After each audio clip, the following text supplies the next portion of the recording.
ನಮಸ್ಕಾರ ಸ್ನೇಹಿತರೆ. ಒಂದು ನಿಂಬೆಯನ್ನು ಗಾಜಿನ ಪಾತ್ರೆಯಲ್ಲಿ ಹಾಕಿ ಶತ್ರುಗಳು ಮತ್ತು ದುಶ್ಮನರು ಕುಳಿತು ಅಳುತ್ತಾರೆ. ಒಂದು ನಿಂಬೆಯ ಉಪಾಯದಿಂದ ನಿಮ್ಮ ಜೀವನದಿಂದ ಶತ್ರುಗಳನ್ನು ದುಶ್ಮನರನ್ನು ಹೇಗೆ ದೂರ ಮಾಡಬಹುದು ಎಂಬುದನ್ನು ನಿಮಗೆ ಇಲ್ಲಿ ನಾವು ತಿಳಿಸಲಿದ್ದೇವೆ.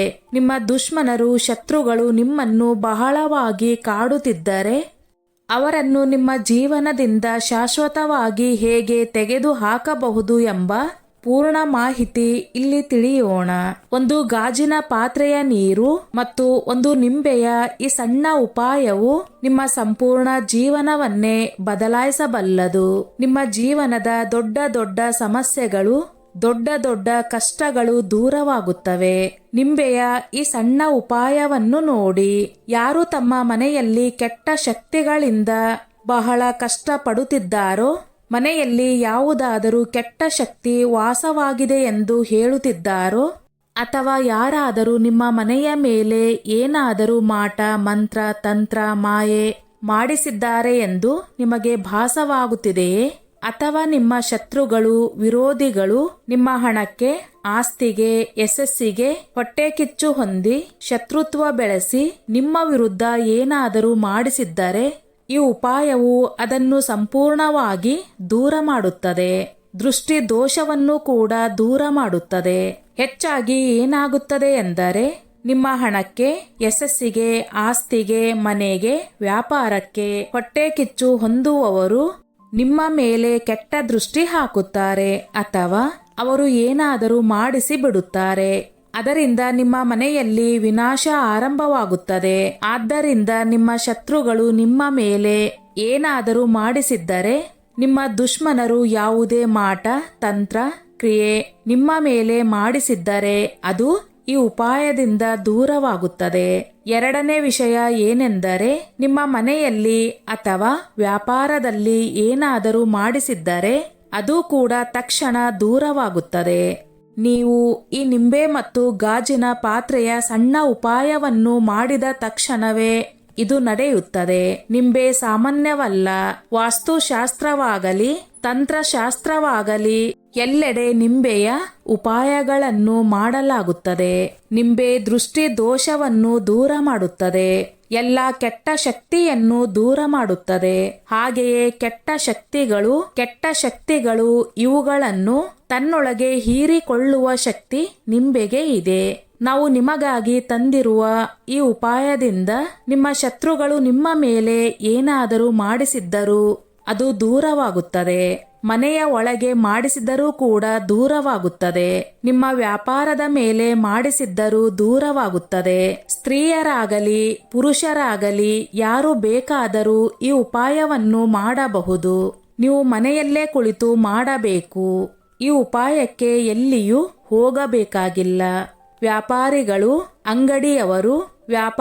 ತಮ್ಮ ಅಂಗಡಿಯಲ್ಲಿ ಅಥವಾ ತಮ್ಮ ವ್ಯಾಪಾರ ಮಾಡುವ ಸ್ಥಳದಲ್ಲಿ ಈ ಉಪಾಯವನ್ನು ಮಾಡಬಹುದು. ಈ ಉಪಾಯಕ್ಕೆ ಬೇಕಾಗುವುದು ಒಂದು ನಿಂಬೆ. ನಿಂಬೆ ಹೇಗೆ ತೆಗೆದುಕೊಳ್ಳಬೇಕು? ಒಂದು ತುಂಬಾ ತಾಜಾ ನಿಂಬೆ ತರಬೇಕು. ಮನೆಯಲ್ಲೇ ಮೊದಲೇ ನಿಂಬೆ ಇದ್ದರೆ ಅದನ್ನೇ ಬಳಸಬಹುದು. ನಿಂಬೆ ಹಣ್ಣು ಸ್ವಚ್ಛವಾಗಿರಬೇಕು. ಕಲೆ, ಗಾಯ, ಕತ್ತರಿಸಿದ ಅಥವಾ ಹರಿದ ನಿಂಬೆ ತೆಗೆದುಕೊಳ್ಳಬಾರದು. ಒಣಗಿದ ನಿಂಬೆ ಹಣ್ಣು ಕೂಡ ಬೇಡ. ರಸಭರಿತವಾದ ನಿಂಬೆ ಹಣ್ಣು ತರಬೇಕು. ತುಂಬಾ ರಸವುಳ್ಳದ್ದು ಆಗಿದ್ದರೂ ತಾಜಾ ಆಗಿರಬೇಕು. ಒಣಗಿರಬಾರದು. ಒಳಗೆ ರಸ ಇರಬೇಕು. ಒಂದು ನಿಂಬೆ ತೆಗೆದುಕೊಳ್ಳಬೇಕು. ಇಂದಿನ ಈ ವಿಡಿಯೋದಲ್ಲಿ ನಿಂಬೆ ಹಣ್ಣಿನ 2 ಉಪಾಯಗಳನ್ನು ತಿಳಿಸಲಿದ್ದೇವೆ. ಮೊದಲು ಒಂದು ಉಪಾಯ ತಿಳಿಸುತ್ತೇವೆ, ನಂತರ ಎರಡನೇ ಉಪಾಯ ತಿಳಿಸುತ್ತೇವೆ. ಮೊದಲ ಉಪಾಯದ ಬಗ್ಗೆ ಮಾತನಾಡೋಣ. ಒಂದು ನಿಂಬೆ ಹಣ್ಣು ತೆಗೆದುಕೊಳ್ಳಿ. ಒಂದು ಗಾಜಿನ ಪಾತ್ರೆ ತೆಗೆದುಕೊಳ್ಳಿ. ಗಾಜಿನ ಬಟ್ಟಲು ಅಥವಾ ಗಾಜಿನ ಪಾತ್ರೆ ತೆಗೆದುಕೊಳ್ಳಿ. ಗಾಜಿನ ಯಾವುದೇ ಪಾತ್ರೆ ತೆಗೆದುಕೊಳ್ಳಿ. ಸ್ವಲ್ಪ ಆಳವಾಗಿರಬೇಕು. ನೀರು ತುಂಬಲು ಸಾಧ್ಯವಾಗುವಂತಿರಬೇಕು. ಗಾಜಿನ ಪಾತ್ರೆ ತೆಗೆದುಕೊಂಡ ನಂತರ ಅದರಲ್ಲಿ ಅರ್ಧ ನೀರು ತುಂಬಿಕೊಳ್ಳಿ. ಪೂರ್ಣ ಪಾತ್ರೆ ನೀರಿನಿಂದ ತುಂಬಬೇಡಿ. ಸ್ವಲ್ಪ ನೀರು ತುಂಬಿ ಆ ನೀರಿನೊಳಗೆ ಪೂರ್ಣ ಸಮಗ್ರ ನಿಂಬೆ ಹಾಕಿ. ನಿಂಬೆ ಹಣ್ಣನ್ನು ಕತ್ತರಿಸಬೇಡಿ. ಪೂರ್ಣ ಸಮಗ್ರ ನಿಂಬೆಯನ್ನೇ ಹಾಕಬೇಕು. ಈ ನಿಂಬೆಹಣ್ಣು ಹಾಕಿದ ಗಾಜಿನ ಪಾತ್ರೆಯನ್ನು ಮನೆಯ ಯಾವುದೇ ಕೊಠಡಿಯಲ್ಲಿ ಇರಿಸಿ. ಮನೆಯ ಮುಖ್ಯ ದ್ವಾರದ ಬಳಿ ಇರಿಸಬಹುದು ಅಥವಾ ಯಾವುದೇ ಕೋಣೆಯಲ್ಲಿ ಇರಿಸಬಹುದು. ಮನೆಯ ಒಳಗೆ ಇರಿಸಬೇಕು. ಮನೆಯ ಹೊರಗೆ ಇರಿಸಬಾರದು. ಮುಖ್ಯ ದ್ವಾರದ ಬಳಿ ಇಡುವುದಾದರೆ ಒಳಗಿನ ಕಡೆಗೆ ಇಟ್ಟುಕೊಳ್ಳಿ, ಹೊರಗೆ ಇಡಬಾರದು. ಮನೆಯಲ್ಲಿ ಎಲ್ಲಿಯಾದರೂ ಇಡಬಹುದು, ಆದರೆ ಯಾರು ಬೀಳಿಸದಂತೆ, ಮಕ್ಕಳು ಮುಟ್ಟದಂತೆ ಸುರಕ್ಷಿತ ಸ್ಥಳದಲ್ಲಿ ಇರಿಸಿ. ಈ ಉಪಾಯವನ್ನು ಬೆಳಗ್ಗೆ ಮಾಡಬೇಕು. ಬೆಳಗ್ಗೆ ಸ್ನಾನ ಮಾಡಿ ಮನೆಯ ಸ್ವಚ್ಛತೆ ಮಾಡಿ ನಂತರ ಈ ನಿಂಬೆ ಹಾಕಿದ ಗಾಜಿನ ಪಾತ್ರೆಯನ್ನು ಇರಿಸಿ. ಕನಿಷ್ಠ 3-4 ಅಥವಾ 5 ಗಂಟೆಯವರೆಗೆ ಅದನ್ನು ಹಾಗೆಯೇ ಇರಿಸಿ. ನಂತರ ಆ ನಿಂಬೆಹಣ್ಣು ಮತ್ತು ನೀರನ್ನು ಮನೆಯ ಹೊರಗೆ ಎಸೆಯಿರಿ. ಮನೆಯ ಹೊರಗೆ ಎಲ್ಲಾದರೂ ಕೊಳಕು ನೀರು ಇದ್ದಲ್ಲಿ ಅಲ್ಲಿಗೆ ಎಸೆಯಿರಿ, ಅಥವಾ ತೋಟದಲ್ಲಿ ಅಥವಾ ಯಾವುದಾದರೂ ಮರ ಅಥವಾ ಗಿಡದ ಕೆಳಗೆ ಹಾಕಿರಿ. ಸಂಪೂರ್ಣ ನೀರು ಮತ್ತು ನಿಂಬೆಹಣ್ಣು ಬಿಸಾಕಿ. ಗಾಜಿನ ಪಾತ್ರೆಯನ್ನು ತೆಗೆದುಕೊಂಡು ಬನ್ನಿ. ಅದನ್ನು ಸ್ವಚ್ಛಗೊಳಿಸಿ ಮತ್ತೆ ಅದನ್ನೇ ಬಳಸಬಹುದು. ಈ ಉಪಾಯ ಮಾಡುವುದರಿಂದ ಮನೆಯಲ್ಲಿ ಎಲ್ಲ ಕೆಟ್ಟ ಶಕ್ತಿ, ಶತ್ರುಗಳು ಅಥವಾ ದುಶ್ಮನರು ನಿಮ್ಮ ಮೇಲೆ ಮಾಡಿಸಿದ ಎಲ್ಲ ಕೆಟ್ಟ ಕ್ರಿಯೆಗಳು ನಿಂಬೆ ಒಳಗೆ ಹೀರಿಕೊಳ್ಳುತ್ತವೆ. ನಿಂಬೆ ಹಣ್ಣಿಗೆ ಕೆಟ್ಟ ಶಕ್ತಿ, ಮಾಟ ಮಂತ್ರ, ಕಪ್ಪು ಜಾದು ಎಲ್ಲವನ್ನೂ ಆಕರ್ಷಿಸುವ ಶಕ್ತಿ ಇದೆ. ನಿಂಬೆಹಣ್ಣು ಎಲ್ಲ ಕೆಟ್ಟ ಶಕ್ತಿಯನ್ನು ತನ್ನೊಳಗೆ ಹೀರಿಕೊಳ್ಳುತ್ತದೆ. ನೀರನ್ನು ಸೇರಿಸುವುದರಿಂದ ಇನ್ನಷ್ಟು ಪ್ರಭಾವಕಾರಿಯಾಗುತ್ತದೆ. ಈ ಉಪಾಯವನ್ನು ಯಾವುದೇ ದಿನ ಮಾಡಬಹುದು. ಬೆಳಗ್ಗೆ ಮಾಡಬೇಕು, ಸಂಜೆ ಸಮಯದಲ್ಲಿ ಮಾಡಬಾರದು. ನೀರು ಮತ್ತು ನಿಂಬೆಹಣ್ಣು ಎಸೆದ ನಂತರ ಹಿಂದೆ ತಿರುಗಿ ನೋಡಬಾರದು.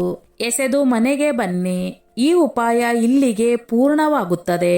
ಶತ್ರುಗಳು ಮಾಡಿದ ಎಲ್ಲ ಒಳಸಂಚುಗಳು ಇದರಿಂದ ದೂರವಾಗುತ್ತವೆ. ಈಗ 2ನೇ ಉಪಾಯದ ಬಗ್ಗೆ ಮಾತನಾಡೋಣ. ಈ ಉಪಾಯವು ಯಾರ ಬುದ್ಧಿಯ ಮೇಲೆ ಬಂಧನ ಹಾಕಲಾಗಿದೆಯೋ, ಅವರ ಹಣದ ಮೇಲೆ ಬಂಧನ ಹಾಕಲಾಗಿದೆಯೋ, ನಿಮ್ಮ ವ್ಯಾಪಾರಕ್ಕೆ ಬಂಧನ ಹಾಕಲಾಗಿದೆಯೋ ಅಂತವರಿಗೆ ಇದು ವಿಶೇಷವಾಗಿದೆ. ವ್ಯಾಪಾರಿಗಳು ಹೇಳುತ್ತಾರಲ್ಲವೇ, ಬಹಳ ಚೆನ್ನಾಗಿ ವ್ಯಾಪಾರ ನಡೆಯುತ್ತಿತ್ತು, ಆದರೆ ಇದ್ದಕ್ಕಿದ್ದಂತೆ ಬಹಳ ನಷ್ಟವಾಗುತ್ತಿದೆ. ವ್ಯಾಪಾರದಲ್ಲಿ ಬಹಳ ಹಾನಿಯಾಗುತ್ತಿದೆ. ಹಣ ಕಡಿಮೆಯಾಗುತ್ತಿದೆ. ಧನನಾಶ ಆರಂಭವಾಗಿದೆ. ಇದು ಬಹಳ ಸಾಮಾನ್ಯವಾಗಿ ನಡೆಯುತ್ತದೆ. ಬಹಳಷ್ಟು ಸರಳ, ಸಾಧಾರಣ. ಜನರಿಗೆ ಇದರ ಬಗ್ಗೆ ತಿಳಿಯುವುದಿಲ್ಲ. ಉಪಾಯಗಳು ಕೂಡ ತಿಳಿಯದು. ಆದರೆ ಗುಪ್ತ ಶತ್ರುಗಳು ಅಥವಾ ದುಶ್ಮನರು ಏನಾದರೂ ಕಪ್ಪು ಕ್ರಿಯೆ ಮಾಡಿಸಿರುತ್ತಾರೆ. ಆದ್ದರಿಂದ ವ್ಯಾಪಾರ ಬಹಳ ನಷ್ಟದಲ್ಲಿದ್ದರೆ, ಹಣಹಾನಿ ಜಾಸ್ತಿಯಾಗಿದ್ದರೆ, ಸಾಲದ ಸಮಸ್ಯೆಗಳು ಹೆಚ್ಚಾಗಿದ್ದರೆ ಈ ಉಪಾಯ ಮಾಡಬೇಕು. ಈಗ ಏನು ಮಾಡಬೇಕು? ಮತ್ತೆ ಒಂದು ನಿಂಬೆಹಣ್ಣು ತೆಗೆದುಕೊಳ್ಳಿ. ಇದು ಬೇರೆ ನಿಂಬೆ. ಮೊದಲು ಹೇಳಿದ ನಿಂಬೆ ಬೇರೆ, ಇದು ಬೇರೆ. ಯಾವುದಾದರೂ ನಿಂಬೆ ತೆಗೆದುಕೊಳ್ಳಬಹುದು. ಸ್ವಲ್ಪ ರಸಭರಿತವಾಗಿರಬೇಕು. ಆ ನಿಂಬೆಯೊಂದಿಗೆ ಒಂದು ಗಾಜಿನ ಪಾತ್ರೆ ನೀರು ತೆಗೆದುಕೊಳ್ಳಿ. ನೀರು ಸ್ವಚ್ಛವಾಗಿರಬೇಕು. ಗಾಜಿನ ಪಾತ್ರೆ ಅಥವಾ ಸ್ಟೀಲ್ ಅಥವಾ ಹಿತ್ತಾಳೆಯ ಪಾತ್ರೆ ತೆಗೆದುಕೊಳ್ಳಬಹುದು. ನೀರು ಕುಡಿಯಬೇಕು. ಆದ್ದರಿಂದ ನೀವು ಕುಡಿಯುವಷ್ಟು ನೀರು ತೆಗೆದುಕೊಳ್ಳಿ. ನಿಂಬೆ ಹಣ್ಣನ್ನು ಕತ್ತರಿಸಿ ನೀರಿನಲ್ಲಿ ಹಿಂಡಿ. ಆ ನೀರನ್ನು ಕುಡಿದು ಬಿಡಿ. ನಿಮ್ಮ ಒಳಗೆ ಯಾವುದಾದರೂ ಕೆಟ್ಟ ಶಕ್ತಿ ಇದ್ದರೆ, ಶತ್ರುಗಳು ಮಾಡಿಸಿದ್ದರೆ, ಹಣ, ವ್ಯಾಪಾರ, ಬುದ್ಧಿ ಎಲ್ಲದರ ಮೇಲಿನ ಬಂಧನವು ದೂರವಾಗುತ್ತದೆ. ನಿಂಬೆಹಣ್ಣು ಹೊರಗಿನಿಂದ ಇಷ್ಟು ಕೆಟ್ಟ ಶಕ್ತಿಯನ್ನು ದೂರ ಮಾಡಬಲ್ಲದಿದ್ದರೆ, ನಿಮ್ಮ ದೇಹದೊಳಗೆ ನೀರಿನ ಮೂಲಕ ನಿಂಬೆಹಣ್ಣನ್ನು ತೆಗೆದುಕೊಂಡರೆ ಎಷ್ಟು ತ್ವರಿತವಾಗಿ ಪ್ರಭಾವ ಬೀರುತ್ತದೆ ಎಂದು ಯೋಚಿಸಿ.